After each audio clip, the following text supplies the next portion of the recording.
Praise Lord. കർത്താവിൻ്റെ പരിശുദ്ധമായ നാമത്തിന് നന്ദിയോടെ സ്തോത്രം. അനുഗ്രഹിക്കപ്പെട്ടതായ നല്ല സമയത്തിനായിട്ട് ദൈവത്തെ തീരുമായി സ്തുതിക്കുന്നു. JCNDSD അഥവാ യേശു ക്രിസ്തുവിൻ്റെ പുതിയ നിയമരക്ഷയുടെ ഉപദേശം എന്ന ഈ വാട്സപ്പ് ഗ്രൂപ്പിലൂടെ നിത്യജീവമൊഴികൾ എന്ന വിശുദ്ധ വചന പരമ്പരയിൽ വീണ്ടും ഒരു പ്രാവശ്യം കൂടെ ഇളയവന് കടന്നു വരുവാൻ സ്വർഗത്തിലെ ദൈവം ഒരവസരം കൂടെ ദാനമായി നൽകിയ ഇളയവനാകുന്ന ദൈവത്തിൻ്റെ കരുണയും കൃപയും ഓർത്ത് ദൈവത്തെ തീരുമായി സ്തുതിക്കുകയാണ്. കർത്താവ് എല്ലാവരെയും ധാരാളമായി അനുഗ്രഹിക്കുമാറാകട്ടെ എന്ന് ആത്മാർത്ഥമായി പ്രാർത്ഥിക്കുന്നു. സ്തോത്രം.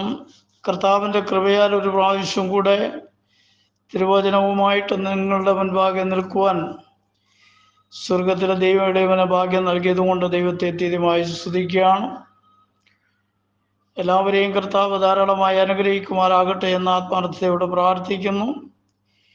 ഈ ഗ്രൂപ്പിൻ്റെ അഡ്മിന്മാർക്കും ദൈവവചനം സംസാരിക്കുന്ന കർത്താവിൻ്റെ വിലയേറിയ ദാസന്മാർക്കും മറ്റ് സംഘാടകരായിരിക്കുന്ന എല്ലാ പ്രിയപ്പെട്ടവർക്കും കർത്താവായ യേശു ക്രിസ്തുവിൻ്റെ നാമത്തിലുള്ള എൻ്റെ സ്നേഹവും വന്ദനവും പ്രാരംഭമായി അറിയിക്കും. ദൈവം എല്ലാവരെയും ധാരാളമായി അനുഗ്രഹിക്കുമാറാകട്ടെ എന്ന് ആത്മാർത്ഥതയോടെ പ്രാർത്ഥിക്കുകയും ചെയ്യുകയാണ്.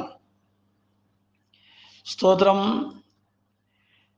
കഴിഞ്ഞ ചില നാളുകളായി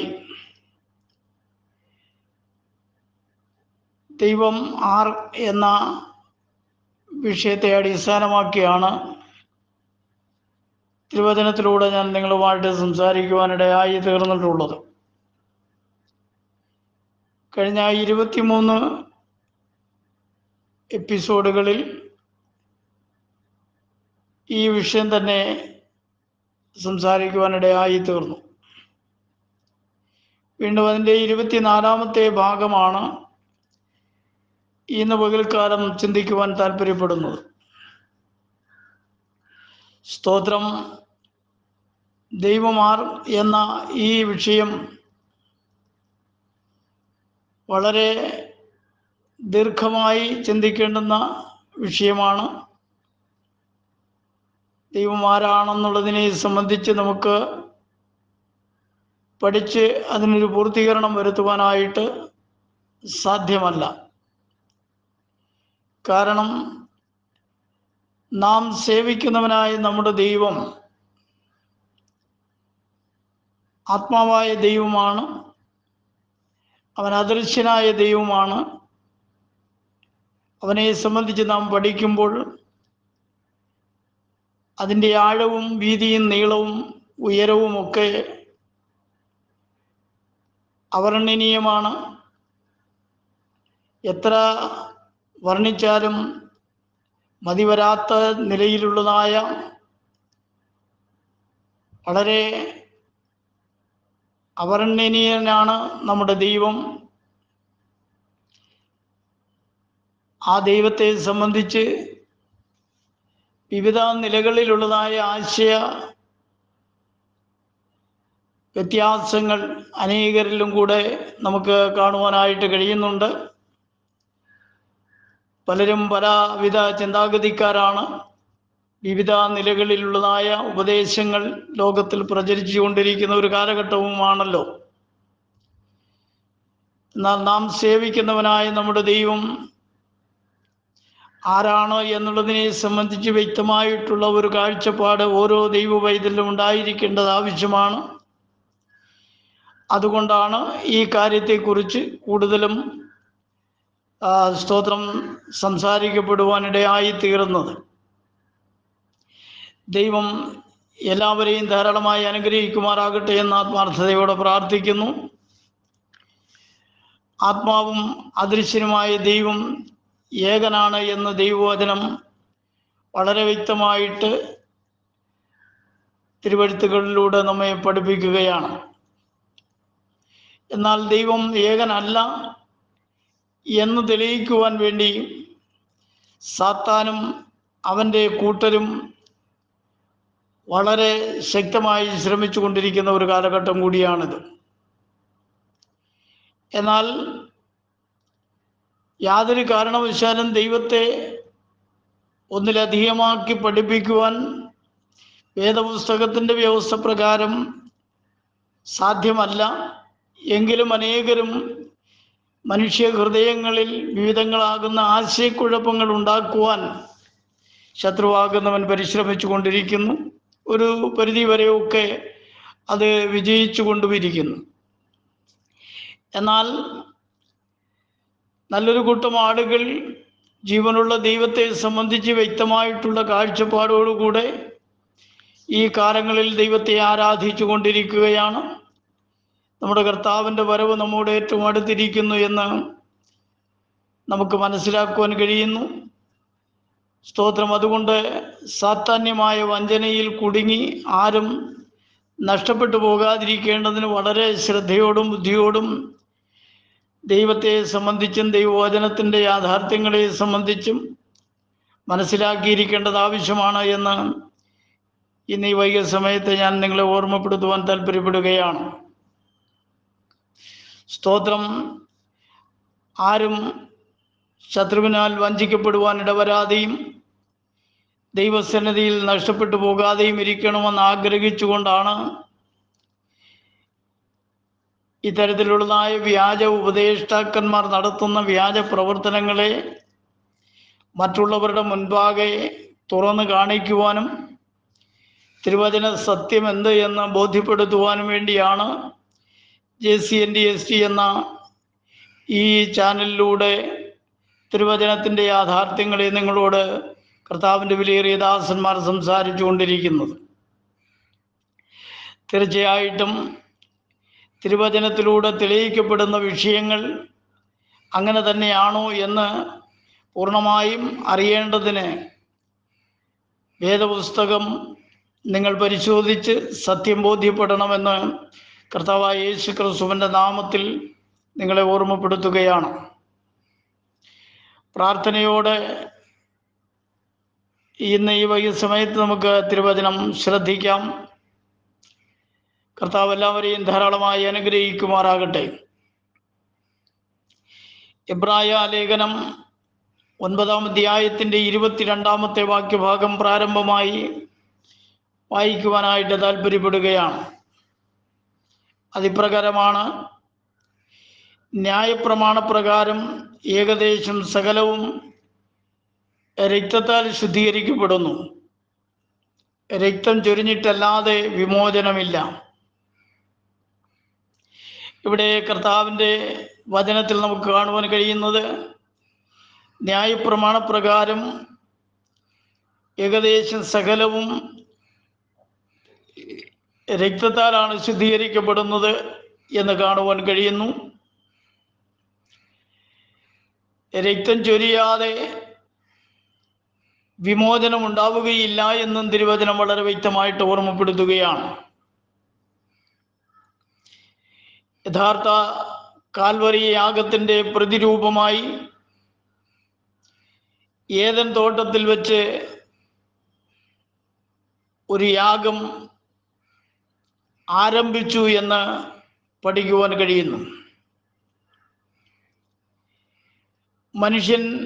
മനുഷ്യനോട് പാപം ചെയ്താൽ അവന് വേണ്ടി അപേക്ഷിക്കാം എന്ന് തിരുവചനം പഠിപ്പിക്കുന്നു. എന്നാൽ മനുഷ്യൻ ദൈവത്തോട് പാപം ചെയ്താൽ അവന് വേണ്ടി ആർ അപേക്ഷിക്കും? ആർക്ക് അവന് വേണ്ടി അപേക്ഷിക്കുവാനായിട്ട് കഴിയും?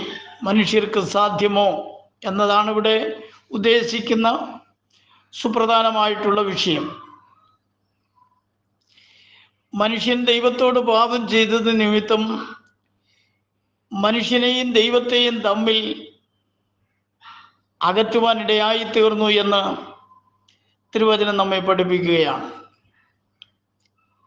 അങ്ങനെ പരിശുദ്ധനായ ദൈവത്തിൽ നിന്നും മനുഷ്യൻ പാപം ചെയ്ത് അകന്നുപോയ ആ സാഹചര്യത്തിൽ മനുഷ്യനെയും ദൈവത്തെയും തമ്മിൽ യോജിപ്പിക്കേണ്ടത് ആവശ്യമായിരുന്നു എന്നാണ് തിരുവചനത്തിലൂടെ നമുക്ക് പഠിക്കുവാനായിട്ട് കഴിയുന്നത്. പാപം ചെയ്തത് മുഖാന്തരമായിട്ട് ദൈവത്തിൽ നിന്നും അകന്നുപോയ മനുഷ്യനെ ദൈവത്തോട് അടുപ്പിക്കേണ്ടത് ആവശ്യമായിരുന്നു എന്ന് തിരുവചനത്തിലൂടെ നമുക്ക് പഠിക്കുവാൻ കഴിയുന്നു. അതിനുവേണ്ടിയുള്ളതായ ക്രമീകരണങ്ങൾ ദൈവത്താൽ ചെയ്യുവാനിടയായി തീർന്നു. അതിനെ സംബന്ധിച്ചാണ് ഇന്ന് ഈ വൈകിയ സമയത്ത് നമുക്ക് ചില കാര്യങ്ങൾ ചിന്തിക്കുവാനായിട്ട് താല്പര്യപ്പെടുന്നത്. കൊരിന്ത്യർക്ക് എഴുതിയ 2-ാമത്തെ ലേഖനം 5-ാം അധ്യായത്തിന്റെ 18-19 വാക്യഭാഗങ്ങൾ നമ്മൾ വായിക്കുമ്പോൾ അവിടെ രേഖപ്പെടുത്തിയിരിക്കുന്നത് ഇങ്ങനെയാണ്: അതിനൊക്കെയും ദൈവം തന്നെ കാരണഭൂതൻ. അവൻ നമ്മെ ക്രിസ്തു മൂലം തന്നോട് നിരപ്പിച്ചു. നിരപ്പിന്റെ ശുശ്രൂഷ ഞങ്ങൾക്ക് തന്നിരിക്കുന്നു. വിശുദ്ധ പൗലോസ് അപ്പോസ്തലൻ കൊരിന്തിലുള്ളതായ വിശ്വാസികളോട് സംസാരിക്കപ്പെടുന്ന വിഷയമാണ് നമുക്കിവിടെ വായിക്കുവാനിടയായി തീർന്നത്. സകലത്തിനും ദൈവം തന്നെയാണ് കാരണഭൂതൻ എന്നവിടെ രേഖപ്പെടുത്തിയിരിക്കുന്നു. ക്രിസ്തു മൂലം അവൻ നമ്മെ ദൈവത്തോട് നിരപ്പിച്ചു എന്നും അവിടെ രേഖപ്പെടുത്തിയിരിക്കുകയാണ്. പിന്നീട് പൗലോസ് പറയുന്നത് നിരപ്പിന്റെ ശുശ്രൂഷ ഞങ്ങൾക്ക് തന്നിരിക്കുന്നു. ശുദ്ധന്മാരായിരിക്കുന്ന അപ്പോസ്തലന്മാർക്ക് കർത്താവ് നിരപ്പിന്റെ ശുശ്രൂഷ നൽകിയിരിക്കുന്നു. എന്നാൽ സ്തോത്രം, ദൈവം ക്രിസ്തു മൂലമാണ് നിരപ്പിന്റെ ശുശ്രൂഷ ആരംഭിച്ചത്. എന്നാൽ ഇപ്പോൾ പുതിയ നിയമവിശുദ്ധന്മാരായിരിക്കുന്ന അപ്പോസ്തലന്മാർക്ക് നിരപ്പിന്റെ ശുശ്രൂഷ ക്രിസ്തു മൂലം ദൈവം നൽകിയിരിക്കുന്നു എന്നാണ് ഇവിടെ നമുക്ക് കാണുവാനായിട്ട് കഴിയുന്നത്. അതിൻ്റെ 19-ാമത്തെ വാക്യഭാഗത്തിൽ ഇങ്ങനെയാണ് നമ്മൾ വായിക്കുന്നത്: ദൈവം ലോകത്തിന് ലംഘനങ്ങളെ കണക്കിടാതെ ലോകത്തെ ക്രിസ്തുവിൽ തന്നോട് നിരപ്പിച്ചു പോന്നു. ഈ നിരപ്പിന്റെ വചനം ഞങ്ങളുടെ പക്കൽ ഭരമേൽപ്പിച്ചിരിക്കുന്നു എന്നാണ് അവിടെ രേഖപ്പെടുത്തിയിരിക്കുന്നത്. പരിശുദ്ധനായ കർത്താവ് ലോകത്തിന് ലംഘനങ്ങളെ കണക്കിടാതെ ലോകത്തെ ക്രിസ്തുവിൽ തന്നോട് നിരപ്പിച്ചു പോന്നു എന്നാണ് കാണുവാൻ കഴിയുന്നത്. ക്രിസ്തു മൂലമാണ് ഈ നിരപ്പിന്റെ ശുശ്രൂഷ ലഭ്യമായി തീർന്നത്. സ്തോത്രം. ഈ നിരപ്പിന്റെ വചനം കർത്താവിൻ്റെ ദാസന്മാരായ വിശുദ്ധ അപ്പോസ്തലന്മാരുടെ മേൽ പരമേൽപ്പിച്ചിരിക്കുന്നു എന്നാണ് കർത്താവിൻ്റെ വചനത്തിലൂടെ നമുക്ക് കാണുവാനായിട്ട് കഴിയുന്നത്. ദൈവം ക്രിസ്തുവിലൂടെ നിരപ്പിന്റെ ആ ശുശ്രൂഷ സാധ്യമാക്കി തീർത്തു. നിരപ്പ് ക്രിസ്തു മൂലവും ക്രിസ്തുവിലുമാണ് എന്ന് നമുക്ക് പഠിക്കുവാനായിട്ട് കഴിയുന്നു. യോബിന്റെ പുസ്തകം 15-ാം അധ്യായത്തിന്റെ 14-ാമത്തെ വാക്യഭാഗം നാം വായിക്കുമ്പോൾ, മർത്യൻ ശുദ്ധനായി തീരുന്നത് എങ്ങനെ, ശുദ്ധിമാനായി തീരുന്നത് എങ്ങനെ? സ്ത്രീ പ്രസവിച്ചവൻ നീതിമാനായിരിക്കുന്നത് എങ്ങനെ എന്നവിടെ രേഖപ്പെടുത്തിയിരിക്കുന്നത് കാണുവാൻ കഴിയുന്നു. മർത്യൻ ഒരിക്കലും ശുദ്ധിമാനായി തീരുകയില്ല, സ്ത്രീ പ്രസവിച്ചവൻ നീതിമാനായിരിക്കുകയുമില്ല എന്ന് ആ വചനഭാഗത്തിലൂടെ കാണുവാൻ കഴിയുന്നു. അതിൻ്റെ കാരണത്തെ സംബന്ധിച്ച് വിശുദ്ധ ദാവീദ് പറയുന്നത് ഇങ്ങനെയാണ്: ഇതാ ഞാൻ അകൃത്യത്തിലൊരുമായി പാപത്തിൽ എൻ്റെ അമ്മ എന്നെ ഗർഭം ധരിച്ചു എന്നവിടെ കാണുവാൻ കഴിയുന്നു. അകൃത്യത്തിലാണ് അമ്മയുടെ ഉദരത്തിൽ ഉരുവാകുവാനിടയായി തീർന്നത്. പാപത്തിൽ എൻ്റെ അമ്മ എന്നെ ഗർഭം ധരിച്ചു എന്നാണ് അവിടെ തിരുവചനത്തിൽ നമുക്ക് കാണുവാൻ കഴിയുന്നത്. വിശുദ്ധനായ ദൈവത്തിനും പാപിയായ മനുഷ്യനും മധ്യസ്ഥനായിരിക്കുവാൻ മനുഷ്യന് കഴിയുകയില്ല. കാരണം അശുദ്ധനിൽ നിന്ന് ജനിച്ച വിശുദ്ധനില്ല. മനുഷ്യരെല്ലാം അശുദ്ധരാണ്. അശുദ്ധരിൽ നിന്ന് ജനിച്ചതായ വിശുദ്ധന്മാരില്ലായകയാൽ യാതൊരു കാരണവശാലും പാപിയായ മനുഷ്യനും നീതിമാനായ ദൈവത്തോട് യോജിപ്പിക്കുവാൻ മധ്യസ്ഥനായി വരുവാൻ മനുഷ്യർക്ക് കഴിയുകയില്ല എന്ന് തിരുവചനം വളരെ വ്യക്തമായി നമ്മെ ഓർമ്മപ്പെടുത്തുകയാണ്. മനുഷ്യരുടെ പാപത്തിന് പരിഹാരം വരുത്തുവാൻ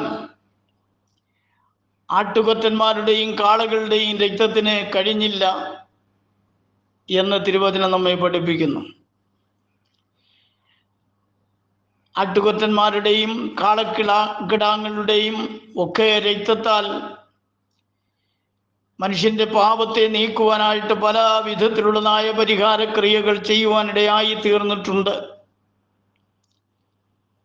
എന്നാൽ അതിന് പരിഹാരം വരുത്തുവാനായിട്ട് ഈ മനുഷ്യന്റെ ക്രിയകളാൽ കഴിഞ്ഞില്ല എന്ന് ദൈവവചനത്തിലൂടെ കാണുവാൻ കഴിയുന്നു. അങ്ങനെ മനുഷ്യന്റെ പാപഭാരം വർദ്ധിച്ചു എന്നും അവൻ ദൈവത്തോട് അതിനാൽ നിലവിളിക്കുവാനിടയായി തീർന്നു എന്നും തിരുവചനത്തിലൂടെ നമുക്ക് പഠിക്കുവാനായിട്ട് കഴിയുന്നു. മനുഷ്യന്റെ പാപം മനുഷ്യനിൽ പെരുകിയത് നിമിത്തമായിട്ട് മനുഷ്യൻ ദൈവസന്നിധിയിൽ നിലവിളിക്കുവാനിടയായി തീർന്നു. റോമാലേഖനം 7-ാം അധ്യായത്തിന്റെ 24-ാമത്തെ വാക്യഭാഗത്തിൽ ഇങ്ങനെ രേഖപ്പെടുത്തിയിരിക്കുന്നു: അയ്യോ, ഞാൻ അരിഷ്ട മനുഷ്യൻ, ഈ മരണത്തിന് അധീനമായ ശരീരത്തിൽ നിന്ന് എന്നെ ആർ വിടുവിക്കും? ഞാനൊരു അരിഷ്ട മനുഷ്യനാണ്, മരണത്തിന് അധീനമായ ശരീരത്തിൽ ഞാൻ വസിക്കുകയാണ്. അതിൽ നിന്ന് എന്നെ വിടുവിക്കുവാൻ ഈ ഭൂമിയിൽ ആർക്ക് കഴിയുമെന്നുള്ളതാണ് ആ ചോദ്യത്തിലൂടെ നമുക്ക് മനസ്സിലാക്കുവാൻ കഴിയുന്നത്. ദൈവത്തിൽ നിന്നും അകന്നുപോയ മനുഷ്യനെ വീണ്ടും ദൈവവുമായി ഒന്നിപ്പിക്കുക എന്നത് ദൈവത്തിൻ്റെ ഉദ്ദേശമായിരുന്നു എന്ന് തിരുവചനത്തിലൂടെ നമുക്ക് പഠിക്കുവാൻ കഴിയുകയാണ്. എന്നാൽ അതിൻ്റെ ഒരു വസ്തുത നാം മനസ്സിലാക്കിയിരിക്കേണ്ടത്, എഗസ്കേലിൻ്റെ പുസ്തകം 22-ാം അധ്യായത്തിൻ്റെ 30-ാമത്തെ വാക്യഭാഗത്തിൽ നാം ഇങ്ങനെ വായിക്കുന്നു: ഞാൻ ലോകത്തെ നശിപ്പിക്കാതെ വണ്ണം അതിനെ മതിൽ കെട്ടി എൻ്റെ മുമ്പാകെ ഇടിവിൽ നിൽക്കേണ്ടതിന് ഒരു പുരുഷനെ ഞാൻ അവരുടെ ഇടയിൽ അന്വേഷിച്ചു, ആരെയും കണ്ടില്ല താനും എന്നവിടെ രേഖപ്പെടുത്തിയിരിക്കുകയാണ്. ലോകത്തിൻ്റെ പാപം നിമിത്തമായിട്ട്, അല്ലെങ്കിൽ ദേശത്തിൻ്റെ പാപം നിമിത്തമായിട്ട് ദേശത്തെ നശിപ്പിച്ചു കളയാതെ വണ്ണം അതിനെ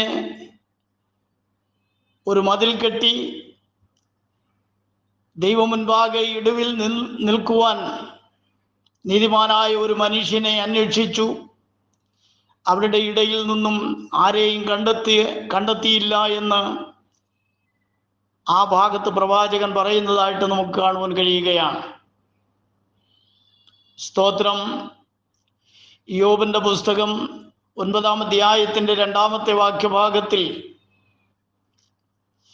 അത് അങ്ങനെ തന്നെയെന്ന് എനിക്കറിയാം, നിശ്ചയം ദൈവസന്നിധിയിൽ മനുഷ്യൻ നീതിമാനാകുന്നത് എങ്ങനെ? സ്തോത്രം. ദൈവസന്നിധിയിൽ മനുഷ്യൻ നീതിമാനാകുകയില്ല, അതങ്ങനെ തന്നെയാണ് എന്ന് എനിക്കറിയാം നിശ്ചയമായിട്ടും എന്ന് തിരുവചനം നമ്മെ ഓർമ്മപ്പെടുത്തുകയാണ്. സ്തോത്രം. മനുഷ്യനെ അവൻ്റെ ശിക്ഷാവിധിയിൽ നിന്നും വീണ്ടെടുക്കുവാൻ മനുഷ്യകുലത്തിൽ ആർക്കും കഴിയാത്തത് കൊണ്ട് ദൈവം മനുഷ്യനെ വീണ്ടെടുപ്പ് വാഗ്ദാനം ചെയ്തു എന്ന് ദൈവവചനം നമ്മെ പഠിപ്പിക്കുന്നു. മനുഷ്യന്റെ പാപനിമിത്തമായിട്ട് തനിക്കുണ്ടായതായ ശിക്ഷാവിധിയിൽ നിന്നും തന്നെ വീണ്ടെടുക്കുവാൻ മനുഷ്യകുലത്തിൽ ഒരുത്തനും കഴിയുകയില്ല എന്നുള്ളത് കൊണ്ട്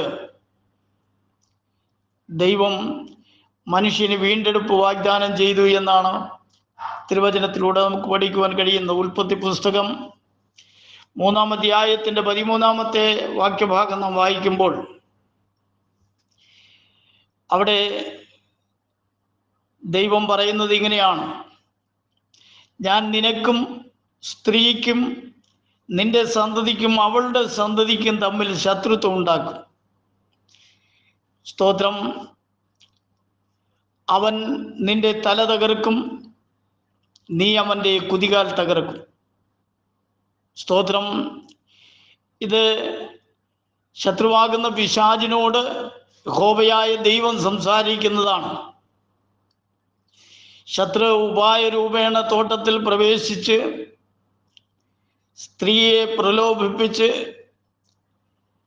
ദൈവം വിലക്കിയിരുന്നതായ ആ ഖനി അവൾക്ക് നൽകി അവൾ ഭക്ഷിക്കുവാനിടയായി തീർന്നു. അവളുടെ ഭർത്താവിനും കൊടുത്തു. അങ്ങനെ ഭാര്യയും ഭർത്താവും ഒരുപോലെ പാപം ചെയ്ത് മരണത്തിന് വിധിക്കപ്പെട്ട് കഴിഞ്ഞപ്പോൾ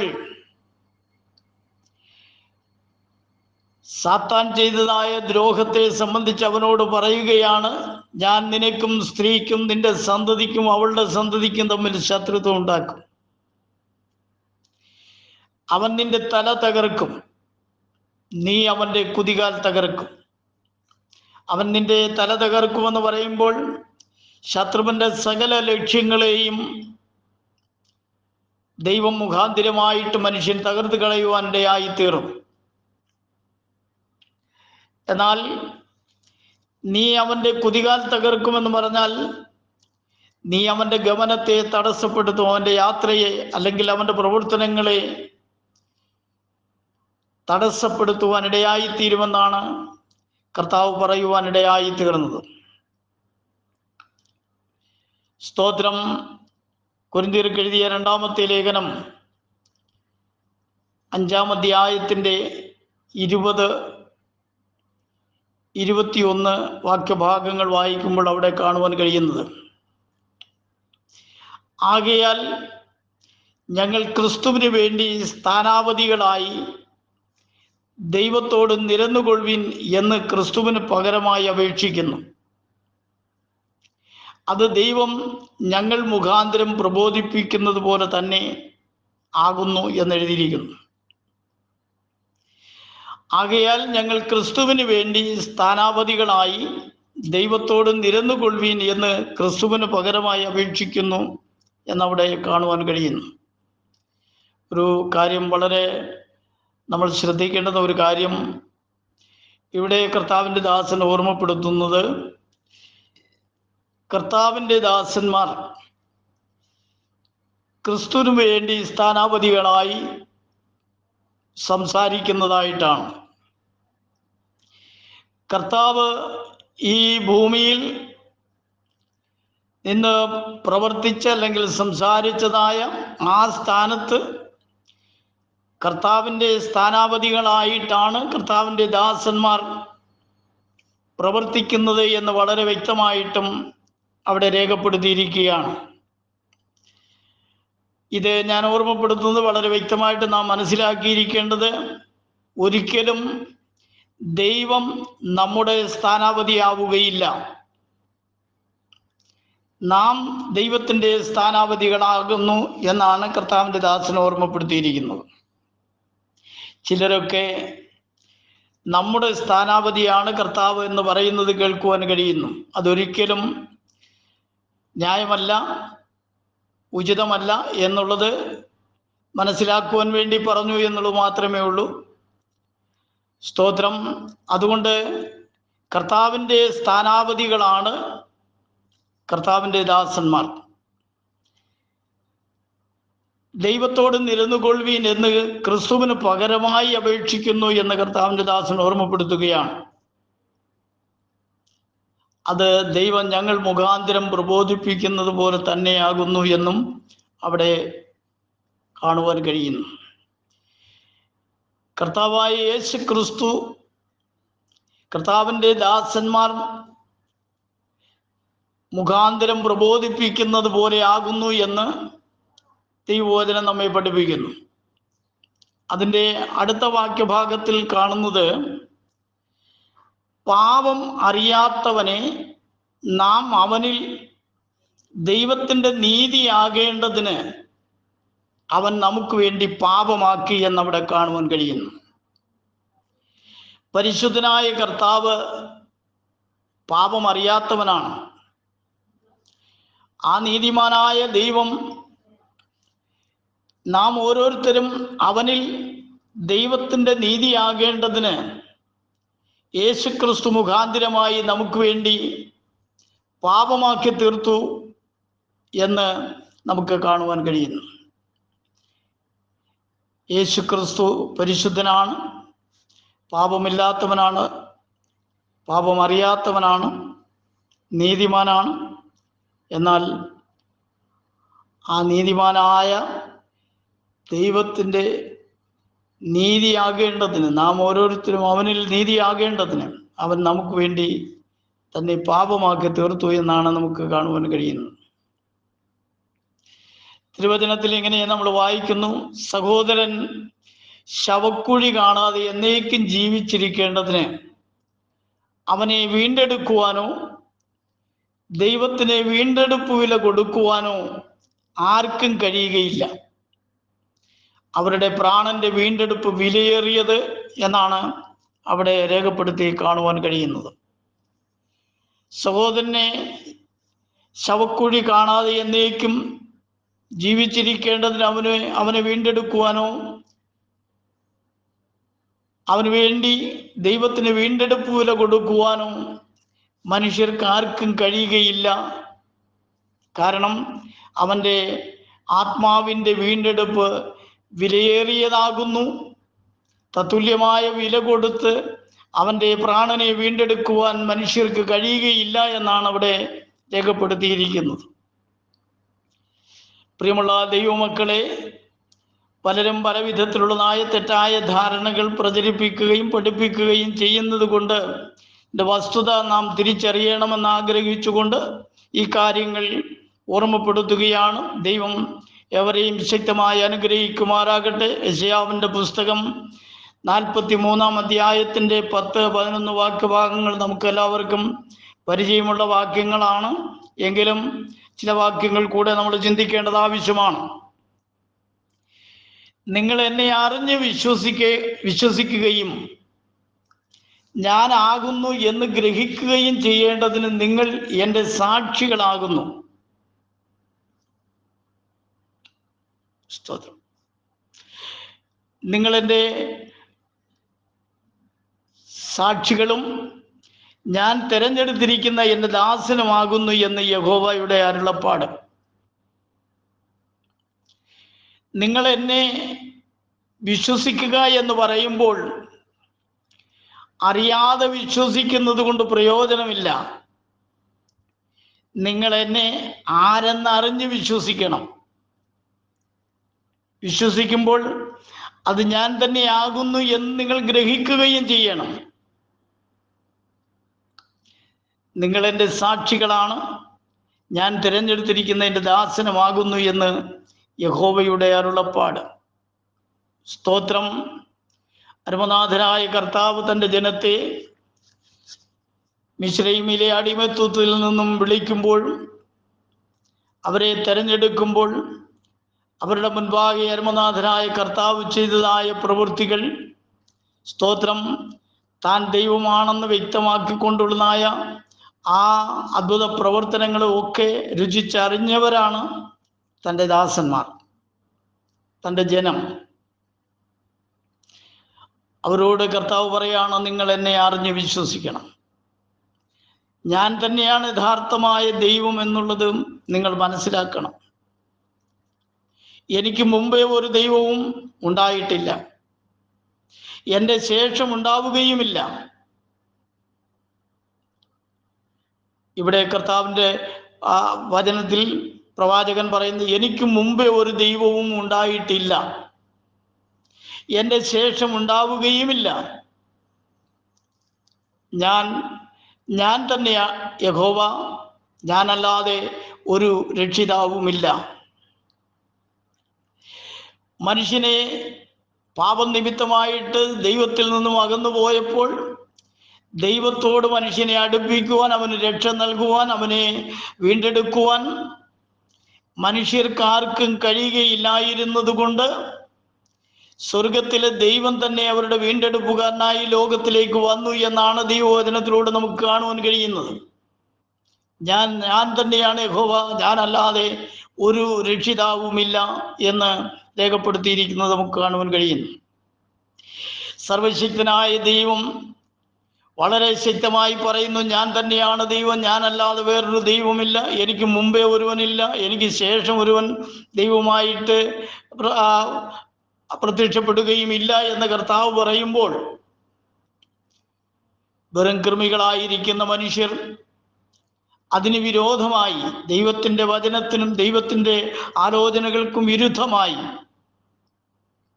സ്തോത്രം, ദൈവത്തെ പലതാക്കി ചിത്രീകരിക്കുവാനായി ശ്രമിക്കുന്നതായ വ്യക്തി ജീവിതങ്ങൾ വളരെ വ്യക്തമായിട്ട് മനസ്സിലാക്കിക്കൊള്ളണം. ദൈവം ഒരുവൻ മാത്രമേ ഉള്ളൂ, അവനാണ് മനുഷ്യൻ്റെ വീണ്ടെടുപ്പുകാരൻ എന്നുള്ള കാര്യവും മനസ്സിലാക്കിക്കൊള്ളണം. മനുഷ്യനെ രക്ഷിക്കുവാൻ, മനുഷ്യരുടെ ഇടയിൽ നിന്ന് ഒരുത്തിനെ കണ്ടെത്തുവാൻ ദൈവം തന്നെ അന്വേഷിച്ചു നോക്കി. പക്ഷേ ഒരുത്തനെയും കണ്ടെത്തുവാൻ കഴിഞ്ഞില്ല എന്നാണ് ദൈവവചനത്തിലൂടെ നമുക്ക് കാണുവാൻ കഴിയുന്നത്. എന്നാൽ സ്വർഗത്തിൽ നിന്നും ഒരുവനെ പറഞ്ഞയക്കുവാൻ ദൈവം അന്വേഷിച്ചു എങ്കിലും താൻ ഒരുവൻ മാത്രമല്ലാതെ സ്വർഗത്തിൽ ഒരു ദൈവവും ഇല്ല എന്ന് ദൈവവചനം പഠിപ്പിക്കുന്നു. തനിക്ക് മുൻപൊരു ദൈവമില്ല, തനിക്ക് പിൻപും വേറെ ഒരു ദൈവങ്ങളില്ല. അതുകൊണ്ട് ഏക സത്യ ദൈവം താൻ തന്നെയാണ്. മനുഷ്യരുടെ ഇടയിൽ മനുഷ്യനെ വീണ്ടെടുക്കുവാനായിട്ട് ഒരുത്തനെയും കണ്ടെത്തുവാൻ കഴിഞ്ഞില്ല. എന്നാൽ സ്വർഗത്തിൽ നിന്നും സർവശക്തനായ ദൈവം തന്നെയാണ് അവനെ വീണ്ടെടുക്കേണ്ടതിന് വേണ്ടി ലോകത്തിലേക്ക് വരുവാൻ ഇടയായി തീർന്നത്. കാരണം അത് ദൈവം അവന് സ്തോത്രം, പാപത്താൽ അവൻ ന്യായവിധിക്ക് യോഗ്യനായി തീർന്നപ്പോൾ തന്നെ അവനെ വീണ്ടെടുക്കുവാൻ വേണ്ടിയുള്ളതായ പദ്ധതി ദൈവം ആവിഷ്കരിച്ചു എന്ന് ദൈവവചനത്തിലൂടെ നമുക്ക് കാണുവാൻ കഴിഞ്ഞുവല്ലോ. ചില വാഗ്ദാനങ്ങൾ ദൈവം നൽകിയതിനെ സംബന്ധിച്ചും മുൻപ് വചനത്തിലൂടെ നമ്മൾ മനസ്സിലാക്കിയല്ലോ. അതുകൊണ്ട് മനുഷ്യരുടെ ഇടയിൽ മനുഷ്യനെ വീണ്ടെടുക്കുവാൻ ഒരുവന് കഴിയാതെ വന്നു. സ്വർഗത്തിൽ താൻ മാത്രമല്ലാതെ മറ്റൊരുത്തൻ തനിക്ക് മുമ്പും പിമ്പും ദൈവമായി ഇല്ല എന്നുള്ളത് കൊണ്ട് താൻ തന്നെ മനുഷ്യനെ വീണ്ടെടുക്കുവാൻ മനുഷ്യവേഷമെടുത്ത് ലോകത്തിലേക്ക് വരേണ്ടത് ആവശ്യമായിരുന്നു എന്നാണ് ദൈവവചനത്തിലൂടെ കാണുവാൻ കഴിയുന്നത്. യെശയ്യാവിന്റെ പ്രവചനം 46-9 വാക്യഭാഗം നാം വായിക്കുമ്പോൾ, പണ്ടുള്ള പൂർവ്വ കാര്യങ്ങളെ ഓർത്തുകൊള്ളുവീൻ, ഞാനില്ലാതെ വേറൊരു ദൈവവുമില്ല, ഞാൻ തന്നെ ദൈവം, എന്നെപ്പോലെ ഒരുത്തനുമില്ല എന്ന് ദൈവവചനത്തിലൂടെ കാണുവാൻ കഴിയുന്നു. എന്നെപ്പോലെ ഒരുത്തനുമില്ല, ഞാൻ മാത്രമാണ് ഏക ദൈവം. അപ്പോൾ ദൈവം പറയുന്നു ഞാനല്ലാതെ വേറൊരു ദൈവമില്ല എന്ന് പറയുമ്പോൾ, മനുഷ്യർ നിർബന്ധമായും പറയുന്നു അങ്ങനെ ഒരു ദൈവം മാത്രമല്ല, ഒന്നിലധികം ദൈവങ്ങളുണ്ട് എന്ന് വരുത്തി തീർക്കുവാൻ ശ്രമിക്കുന്നത് തീർച്ചയായിട്ടും അത് സാത്താന്യമാണ്, പൈശാചികമാണ്, ദൈവികമല്ല എന്നുള്ളതായ കാര്യം സകല വ്യക്തി ജീവിതങ്ങളും അറിഞ്ഞിരിക്കേണ്ടത് ആവശ്യമാണ്. ദൈവം ഒന്നിലധികം ഉണ്ട്, അല്ലെങ്കിൽ തൃത്വമാണ്, ത്രിയേകമാണ് എന്നൊക്കെ പറഞ്ഞ് പഠിപ്പിക്കുവാൻ ശ്രമിക്കുന്നത് പൈശാചികമാണ്, സാത്താന്യമാണ്. അത് ഒരുപക്ഷെ ആരെങ്കിലും അതിനെ വിശ്വസിക്കുകയും അംഗീകരിക്കുകയും ചെയ്യുന്നു എങ്കിൽ അങ്ങനെയുള്ളവർ വഞ്ചിതനായി തീർന്നുകൊണ്ടിരിക്കുകയാണ്, വഞ്ചിക്കപ്പെട്ടുകൊണ്ടിരിക്കുകയാണ്, ന്യായവിധിക്ക് യോഗ്യരായി തീർന്നുകൊണ്ടിരിക്കുകയാണ്. യാതൊരു കാരണവശാലും ദൈവരാജ്യത്തിൽ പങ്കാളിത്തം വഹിക്കുവാൻ കഴിയുന്നതല്ലാത്തരക്കാർക്ക് സ്തോത്രം. എന്നാൽ ഈ ലോകത്തിൽ ജീവിക്കുമ്പോൾ പലവിധമാകുന്ന പ്രവർത്തനങ്ങളൊക്കെ കാഴ്ചവെക്കുവാൻ കഴിയും. വലിയ അത്ഭുതങ്ങളും അടയാളങ്ങളും വീര്യപ്രവൃത്തികളും അന്യഭാഷയും അടയാളങ്ങളും രോഗശാന്തി ശുശ്രൂഷകളും വിവിധ നിലകളിലുള്ളതായ പ്രവർത്തനങ്ങൾ ചെയ്യുവാൻ കഴിയും. കാരണം എന്താണ്? സാത്താൻ അതിനൊക്കെ വേണ്ടുന്ന എല്ലാ വിധത്തിലുള്ളതായ പ്രേരണയും നൽകിക്കൊണ്ടിരിക്കും. എന്നാൽ ദൈവരാജ്യത്തിൽ എത്തിച്ചേരുവാൻ, ന്യായവിധിയിൽ നിന്നും രക്ഷപ്പെടുവാൻ, നിത്യരാജ്യത്തിലെ അവകാശികളായി തീരുവാൻ അത്തരക്കാർക്ക് കഴിയുകയില്ല. എന്ന കാര്യം വളരെ വ്യക്തമായിട്ട് മനസ്സിലാക്കിക്കൊള്ളണം. കാരണം ദൈവം പറയുന്നു, ഞാൻ ഒരുവൻ മാത്രമേ ഉള്ളൂ, എനിക്ക് മുൻപും ഒരുത്തനില്ല, എനിക്ക് ശേഷം ഒരുത്തനുണ്ടാവുകയുമില്ല. സ്തോത്രം. പിന്നീട് യെശയ്യാവിന്റെ പുസ്തകം തന്നെ 44-ാം അധ്യായത്തിന്റെ 8-ാമത്തെ വാക്യഭാഗത്തിൽ നാം ഇങ്ങനെ വായിക്കുന്നു: നിങ്ങൾ ഭയപ്പെടേണ്ട, പേടിക്കുകയും വേണ്ട. പണ്ട് തന്നെ ഞാൻ നിന്നോട് പ്രസ്താവിച്ച് കേൾപ്പിച്ചിട്ടില്ലയോ? നിങ്ങൾ എൻ്റെ സാക്ഷികളാകുന്നു. ഞാനല്ലാതെ ഒരു ദൈവമുണ്ടോ? ഒരു പാറയുമില്ല. ഞാൻ ഒരുത്തനെയും അറിയുന്നില്ല. സ്തോത്രം. അതുകൊണ്ട് ഞാൻ ഏക ദൈവമാണ് എന്ന് നിങ്ങൾ വിശ്വസിക്കുന്നത് കൊണ്ട് യാതൊരു കാരണവശാലും നിങ്ങൾ പേടിക്കുകയോ ഭയപ്പെടുകയോ ചെയ്യേണ്ട. ഇക്കാര്യം ഞാൻ പണ്ട് തന്നെ നിങ്ങളോട് സംസാരിച്ചിട്ടുള്ളതാണ്. നിങ്ങൾ എൻ്റെ സാക്ഷികളാകുന്നു. ഞാനല്ലാതെ ഒരു ദൈവമുണ്ടോ? ഒരു പാറയുമില്ല. ഞാൻ ഒരുത്തനെയും അറിയുന്നില്ല. ദൈവം സർവജ്ഞാനിയാണ് എന്ന് നാം പഠിക്കുന്നുവല്ലോ. സർവജ്ഞാനിയായ ദൈവത്തിന് അറിയാത്തതായി എന്തെങ്കിലും കാര്യങ്ങളുണ്ടോ? ഒരു കാര്യവും ദൈവം അറിയാത്തതായിട്ടില്ല. എന്നാൽ ദൈവം പറയുന്നു, എനിക്കറിയാത്ത ഒരു കാര്യമുണ്ട്, ഞാനല്ലാതെ മറ്റൊരു ദൈവമുണ്ട് എന്ന് ആളുകൾ പറയുന്ന കാര്യം എനിക്കറിയത്തില്ല. ഞാൻ മാത്രമാണ് ദൈവം, വേറൊരുത്തനുമില്ല എന്ന് പറഞ്ഞിട്ട് കർത്താവ് പറയുകയാണ്, ഞാൻ ഒരുത്തനെ അറിയുന്നില്ല. അപ്പോൾ ഇവിടെ മനുഷ്യർ പറയുകയാണ്, സ്തോത്രം, ദൈവം പറയുന്നത് കള്ളമാണ്, വേറെ ദൈവങ്ങളുണ്ട്. സ്തോത്രം. ഈ പറയപ്പെടുന്ന ദൈവത്തോട് തത്തുല്യമായ സ്വഭാവവും പ്രവൃത്തിയും ശക്തിയും വ്യാപ്തിയും ഉള്ളതായ ദൈവങ്ങൾ വേറെ ഉണ്ട് എന്ന് മനുഷ്യൻ പറയുവാനും പഠിപ്പിക്കുവാനും ശ്രമിക്കുകയാണ്. പ്രിയമുള്ള സഹോദരങ്ങളെ, അത്തരം ചിന്താഗതികളെ ഉപേക്ഷിക്കുക. ഏകസത്യ ദൈവമല്ലാതെ മറ്റൊരു ദൈവമില്ല. ആ ദൈവത്തിൽ പൂർണ്ണമായി ആശ്രയിക്കുക. സർവശക്തനും സർവവ്യാപിയും സർവജ്ഞാനിയുമായ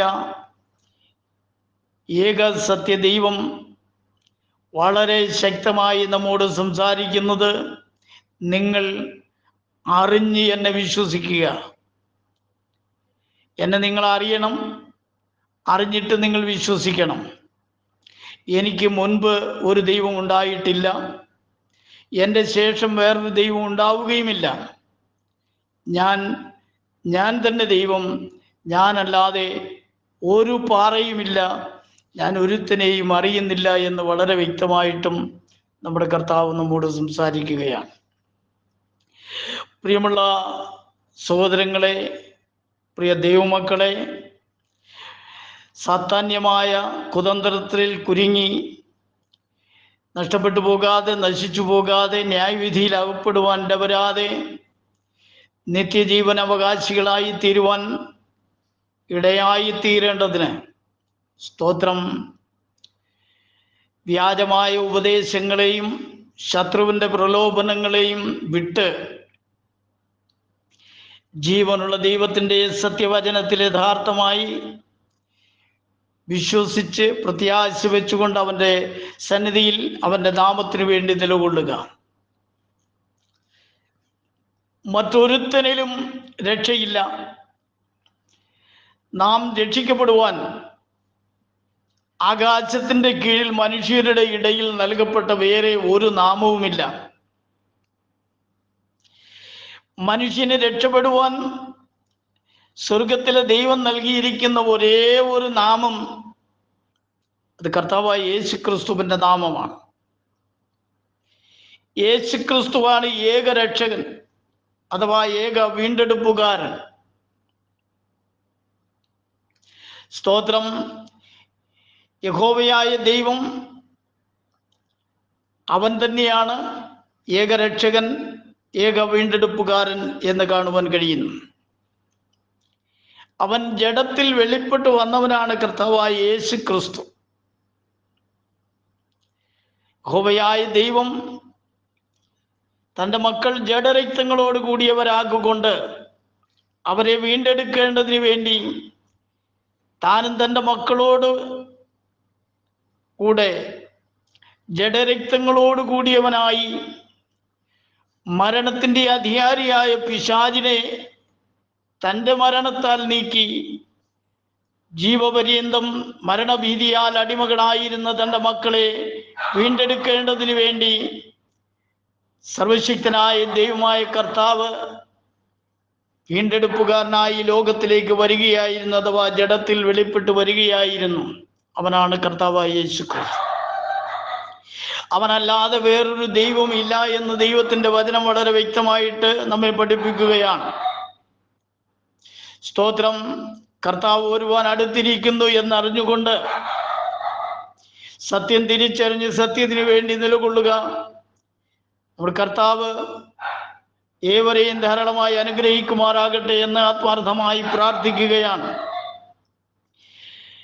ഇത് അന്ത്യകാലമാകിയാൽ അന്യത ഉപദേശിക്കുന്ന ധാരാളം ആളുകളെ പിശാച് ലോകത്തിൽ അയച്ചിട്ടുണ്ട്.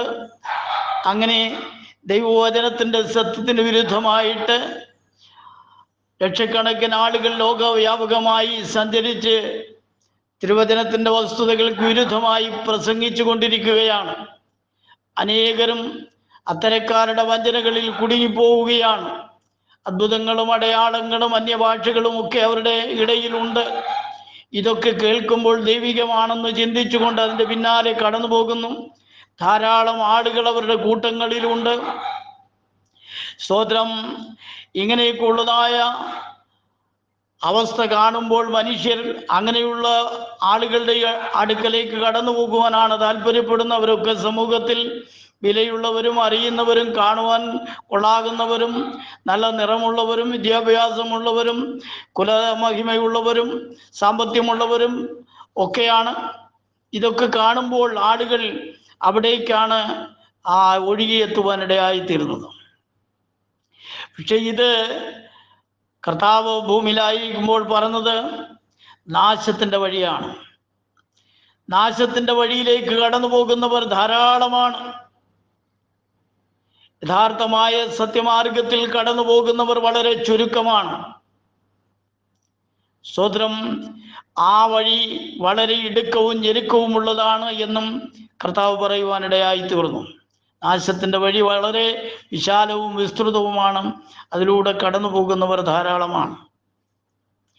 അതുകൊണ്ട് ജീവനുള്ള ദൈവത്തിൻ്റെ ശരിയായിട്ടുള്ള മാർഗത്തെ തിരഞ്ഞെടുത്ത് സത്യത്തിന് വേണ്ടി നിലകൊള്ളുക. നമ്മുടെ കർത്താവ് വരുവാൻ സമയമായിരിക്കുന്നു. അവനല്ലാതെ നമ്മെ രക്ഷിക്കുവാൻ പര്യാപ്തനായി മറ്റാരും ഭൂമിയിലില്ല എന്നുള്ളത് മനസ്സിലാക്കുക. കർത്താവായ യേശു ക്രിസ്തുവിൻ്റെ നാമത്തിലല്ലാതെ രക്ഷ ഒരിടത്തുനിന്ന് ലഭിക്കുന്നതല്ല. അതുകൊണ്ട് ആ ഏകരക്ഷകനായിരിക്കുന്ന കർത്താവായ യേശു ക്രിസ്തുവിൽ വിശ്വസിക്കുക. അവൻ തന്നെയാണ് ദൈവം. സർവശക്തനായ ദൈവം തൻ്റെ മക്കളെ രക്ഷിക്കുവാൻ ജഡത്തിൽ വെളിപ്പെട്ട് വന്നവനാണ് യേശു ക്രിസ്തു എന്ന് മനസ്സിലാക്കുന്നു എങ്കിൽ തീർച്ചയായിട്ടും നിത്യരാജ്യം അവകാശമാക്കുവാൻ കഴിയും. ഇല്ല എങ്കിൽ നിത്യത നഷ്ടപ്പെട്ടു പോകും. ഈ ഭൗതിക ലോകത്തിൽ ചില കാര്യങ്ങളൊക്കെ നേടിയെടുക്കുവാൻ കഴിഞ്ഞു എന്ന് വരാം, പക്ഷേ ദൈവരാജ്യത്തിൽ എത്തിച്ചേരുവാൻ കഴിയുകയില്ല.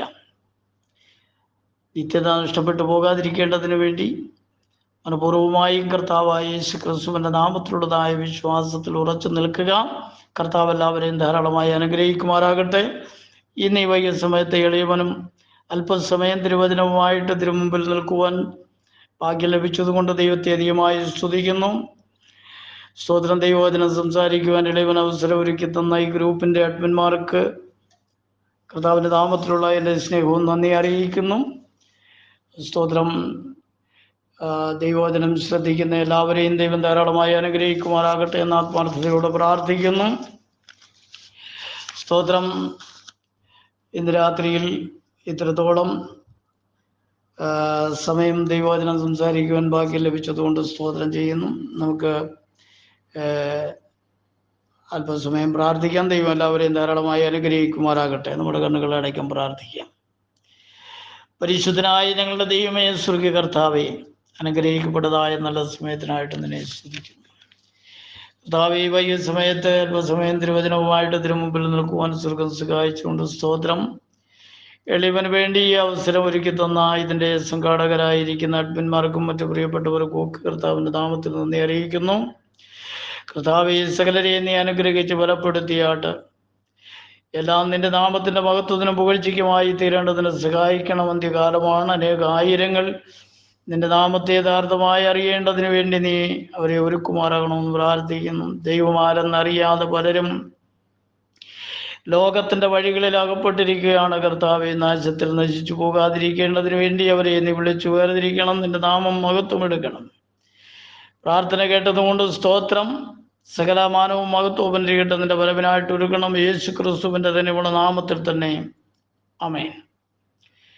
Price the Lord. Hallelujah. Glory. സ്തോത്രം, സ്തോത്രം, സ്തോത്രം, സ്തോത്രം.